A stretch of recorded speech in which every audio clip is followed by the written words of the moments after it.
Assalamualaikum, this is Muhammad Ayu, and in this video I am going to discuss about the addition of vector by rectangular components. इससे previous video में मैंने resolution of vector को discuss किया था कि vector को हम किस तरह रिजॉल्व कर सकते हैं।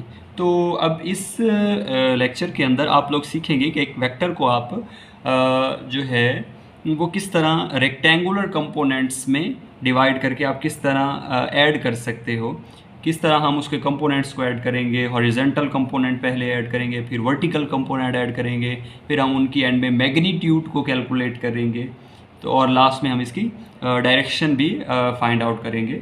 तो लेट्स सपोज कि हमारे पास एक्स वाई प्लेन के अंदर दो कंपोनेंट हैं, ठीक है। ये हमारे पास एक एक्स वाई प्लेन है, ठीक है। ये हमारे पास एक वेक्टर है जिसका नाम है जी v1, ठीक है। यहाँ पर वेलोसिटी है, आपको पता है वेलोसिटी एक वेक्टर क्वांटिटी होती है, ठीक है।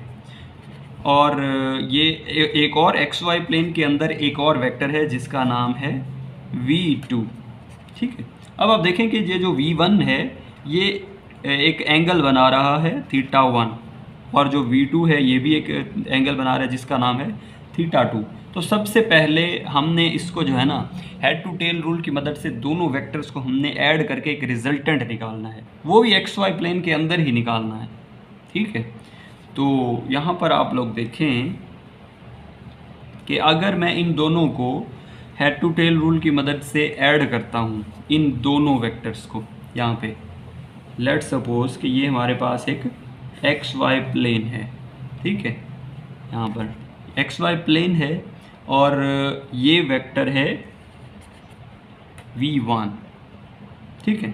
और इसी के ऊपर एक और मैं वेक्टर v2 जो है वो यहाँ पर रख देता हूँ, ठीक है। इसके हेड के ऊपर वेक्टर v1 के हेड के ऊपर एक और वेक्टर मैंने ऐड कर दिया। अब हमने हेड टू टेल रूल की मदद से, यानी कि पहले वेक्टर की टेल को दूसरे वेक्टर के हेड से मिला देना, ये हमारे पास होता है हेड टू टेल रूल, ठीक है। ये भी हमारे पास एक वेक्टर बन जाएगा जिसको हम आर का नाम देते हैं, यानी रिजल्टेंट का नाम देते हैं, ठीक है। अब इस पॉइंट को हमने ओ का नाम देना है और इस पॉइंट को हमने बी का नाम देना है, ठीक है। तो अब इसको हम जो है, जो वेक्टर v1 है वो θ1 बना रहा है, ठीक है। वेक्टर 1 जो है यहाँ पर v1 जो है वो θ1 कंसीडर कर रहा है, ठीक है। ये हम इसको लिख देते हैं θ1, और यहाँ पर हम एक प्रोजेक्शन बना लेते हैं इस तरह से, और ये भी हम एक प्रोजेक्शन बना लेते हैं। तो ये जो एंगल बन रहा है ये इसको हम θ2 कंसीडर करेंगे, या हम ऐसे भी कह सकते हैं कि इसको भी हम θ2 कंसीडर करेंगे। खैर, और ये जो पॉइंट है ये हमारे पास पॉइंट है ए, ओ से लेकर ए तक जो है वो हमारे पास है वेक्टर v1, और ए से लेकर बी तक जो वेक्टर है वो है हमारे पास v2। अब v1 का जो प्रोजेक्शन है x के ऊपर, o से लेकर a तक, ये हमारे पास v वेक्टर है। इसका प्रोजेक्शन जो है, क्योंकि v1 वेक्टर है तो हमें पता है कि x के ऊपर अगर ये प्रोजेक्शन आया तो इसको हम v1x का नाम देंगे, ठीक है। और o a b, तो इस पॉइंट को हम नाम देंगे c, और इसको नाम देंगे हम d, ठीक है। अब जाहिर सी बात है ये v1x के ऊपर प्रोजेक्शन तो v1x हो गया, और ये v2 है इसका भी v1 के ऊपर है, यानी c और d के दरमियान है, तो इसको भी हम प्रोजेक्शन है तो इसको भी हम नाम देंगे v2x, क्योंकि ये v2 का प्रोजेक्शन है x के ऊपर, ठीक है। और सिमिलरली यहाँ पे हम y के ऊपर इसका प्रोजेक्शन देखेंगे तो v1 वेक्टर का y के ऊपर, तो ये हमारे पास हो जाएगा v1y, और यही लाइन यहाँ तक, ये देखें ना, ये यहाँ तक है ना v1 वेक्टर, तो सेम लेंथ यहाँ से लेकर यहाँ तक है।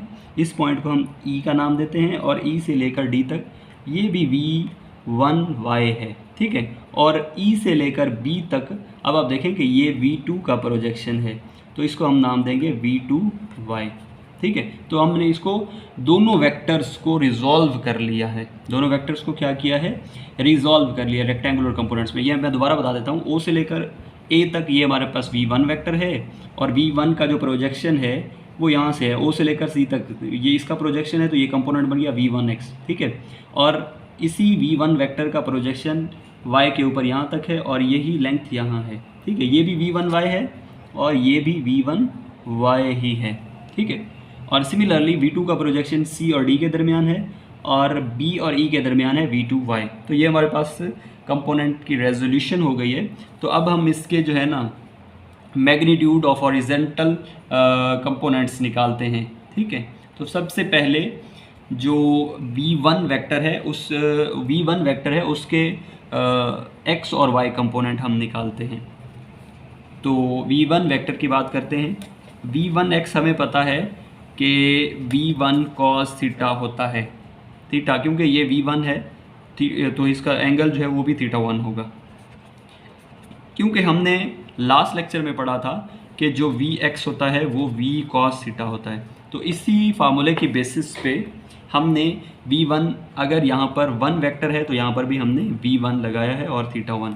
ठीक है, इसी तरह V1 वेक्टर का जो Y कंपोनेंट होगा उसको हम V1Y कहेंगे और वो हमारे पास हो जाएगा V1 sin θ1 हो जाएगा।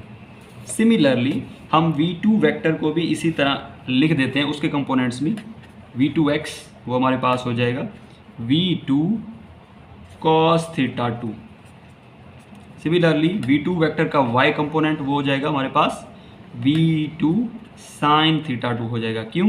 क्योंकि हमने लास्ट लेक्चर में पढ़ा था कि Vy = V sin θ होता है। ये आप प्रीवियस लेक्चर देख लीजिएगा रेजोल्यूशन ऑफ वेक्टर के अकॉर्डिंग।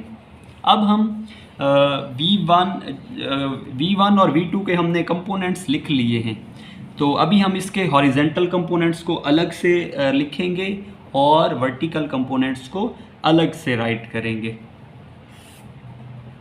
तो यहाँ पे मैं लिखता हूँ, यहाँ पे आप लाइन लगाएं और यहाँ पर अभी आप देखें कि resultant vector along the x axis, आप यहाँ पर हेडिंग लिखेंगे resultant vector along x axis.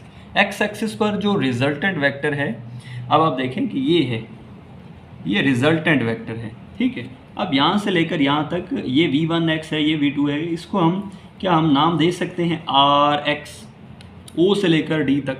तो आप लिखें सबसे पहले OD किसके बराबर है? V1X और V2X। अब V1X जो है वो हमारे पास OC प्लस OD है, OC प्लस OD। तो OD जो है ये हमारे पास RX है, मतलब resultant vector along the x axis, और OC जो है वो हमारे पास V1X है और जो हमारे पास लाइन है CD वो हमारे पास V2X है। अभी जस्ट हमने करना क्या है कि V1X और V2X की आपने जस्ट वैल्यूज़ लिखनी है, V1X और V2X। तो V1X की वैल्यू ये रही, RX हमारे पास हो जाएगा, V1X हमारे पास है V1 cos θ1 और V2 की वैल्यू ये रही V2X की, तो V2 cos θ2। तो ये हमारे पास हो गया magnitude of horizontal component. Similarly हम मैग्नीट्यूड ऑफ वर्टिकल कंपोनेंट लिखते हैं। तो मैग्नीट्यूड ऑफ वर्टिकल कंपोनेंट ये हमारे पास है वर्टिकल कंपोनेंट। तो अभी आप यहाँ पर गौर करें, V1Y और V2Y ये दोनों ही वर्टिकल कंपोनेंट से V1 और V2 के। तो क्या मैं नाम दे सकता हूँ? इस लेंथ से लेकर इस लेंथ को हम नाम दे सकते हैं। क्या नाम दे सकते हैं हम इसको? RY, resultant vector along the Y axis. तो B और D जो है, B और D लाइन, ये हमारे पास कौन सी लाइन है? ये हमारे पास है वर्टिकल कंपोनेंट। मैं इस यहाँ पर हेडिंग लिख सकता हूँ, यहाँ पर आप लिखें, जगह कम है, यहाँ पर मैं लिखता हूँ जी resultant vector along Y axis. तो Y एक्सिस का रिजल्टेंट B से लेकर D तक, BD इज इक्वल है, यानी कि वो सम है DE का, DE लाइन प्लस BE। तो आप जैसे भी लिख दें, तो BD जो है वो हमारे पास टोटल लेंथ जो है वो RY वेक्टर है, ठीक है, और DE जो है वो V1Y है, V1Y। इसी तरह जो BE है ये हमारे पास क्या है? V2Y है। तो हमने जस्ट क्या करना है, V1Y की वैल्यू लिखनी है और V2Y। हमें पता है V1Y यानी कि vertical component of V1 vector, तो वर्टिकल कंपोनेंट की वैल्यू हम यहाँ से लेंगे। V1Y हमने ऑलरेडी कैलकुलेट करके रखी है, वो हमारे पास है जी आर वाई हो जाएगा, v1y की वैल्यू है v1 sine theta 1 plus v2y, अब ये रही v2y, वो हमारे पास है जी v2 साइन थीटा 2। तो ये हमारे पास magnitude of horizontal component and vertical component. अब हमने क्या करना है कि हमने पाइथागोरस थ्योरम की मदद से हमने रिजल्टेंट वेक्टर लिखना है। अब हम क्या करेंगे, हॉरिजेंटल कंपोनेंट और वर्टिकल कंपोनेंट्स को भी हम इनको भी ऐड करेंगे और इनका स्क्वायर लेंगे और पाइथागोरस थ्योरम से सॉल्व करेंगे इनको। तो हम नेक्स्ट पेज पर चलते हैं। अब हम पाइथागोरस थ्योरम यूज़ करेंगे। पाइथागोरस थ्योरम आप यहाँ पर देखें, ये हमारे पास एक ट्राइंगल बन रही है। ट्राइंगल कौन सी है, BOD। हमारे पास क्या है, BOD या DOB, आप ऐसे जो भी कह सकते हैं। तो इन ट्राइंगल BOD, ये हमारे पास ट्राइंगल है। इस ट्राइंगल को BOD को मैं यहाँ पे बना देता हूँ ताकि आप लोगों को अंडरस्टैंडिंग हो जाए, समझने में आसानी हो जाए। BOD, ये हमारे पास ट्राइंगल है, ये 90 है, ये थीटा है। तो हमें पता है कि थीटा के सामने परपेंडिकुलर होता है और ये 90 के सामने हाइपोटेनियस होता है, और जो हमारे पास बच जाते हैं वो हमारे पास है बेस। तो इस पाइथागोरस थ्योरम के अकॉर्डिंग हाइपोटेनियस का स्क्वायर बराबर होता है बेस के स्क्वायर और परपेंडिकुलर के स्क्वायर के, ठीक है। तो हाइपोटेनियस हमारे पास है OB। सिमिलरली ये हमारे पास OB का मैग्नीट्यूड का स्क्वायर, और बेस जो है वो हमारे पास है OD का स्क्वायर। सिमिलरली परपेंडिकुलर जो है हमारे पास BD है, तो ये हमारे पास क्या हो जाएगा जी, BD का स्क्वायर। अब इनकी वैल्यूज जो है वो हम लोग लिखते हैं। तो OB जो है, अब आप देखें जो OB है इस डायग्राम में देखें कि OB जो है वो हमारे पास R है, R का स्क्वायर, ठीक है। और OD जो है, OD ये हमारे पास V1x और V2x, तो एक्चुअली में ये RX है, ठीक है। क्या है, RX, resultant vector along the x axis. ये हमने प्रीवियस डायग्राम में भी डिस्कस किया था। ये हमारे पास RX का स्क्वायर हो जाएगा। सिमिलरली BD जो है, B और D ये हमारे पास V1y है, V2y, तो इसको हमने लास्ट डायग्राम में RY का नाम दिया था। तो ये हमारे पास resultant vector along the y axis, तो ये हमारे पास RY का स्क्वायर हो जाएगा, ठीक है। तो लास्ट जो हमने डिस्कस किए थे, बल्कि हम ऐसा करते हैं, दोनों तरफ स्क्वायर रूट अप्लाई करते हैं। तो दोनों तरफ स्क्वायर रूट अप्लाई करेंगे, इसके ऊपर भी और इसके ऊपर भी। तो ये स्क्वायर स्क्वायर से कैंसिल हो जाएगा, R is equal to RX का स्क्वायर प्लस RY का स्क्वायर हो जाएगा। अब हम लास्ट में जो RX है इसकी वैल्यूज़ लिखते हैं, RX और RY जो हमने लास्ट पेज पर कैलकुलेट किए थे, तो इनके हम जस्ट वैल्यूज़ रिप्लेस करते हैं। तो वो हमारे पास थी V1 cos theta 1 plus V2 cos theta 2 plus ये हमारे पास था V1 sin theta 1 plus V2 sin theta 2। ये हमारे पास RX और RY की वैल्यूज़ थी। तो अभी हमने डायरेक्शन कैलकुलेट करनी है कि इस रिजल्टेंट की डायरेक्शन किस तरफ है।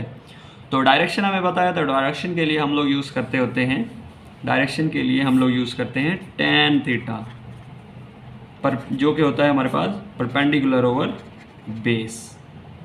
तो परपेंडिकुलर हमारे पास है ये, यानी कि RY, जिसको हम RY कहते हैं, रिजल्टेंट लॉन्ग बाई एक्सिस, और बेस जो है हमारे पास RX है। तो थीटा हमारे पास हो जाएगा जी tan inverse RY upon RX। तो this is all about the addition of vector by rectangular components.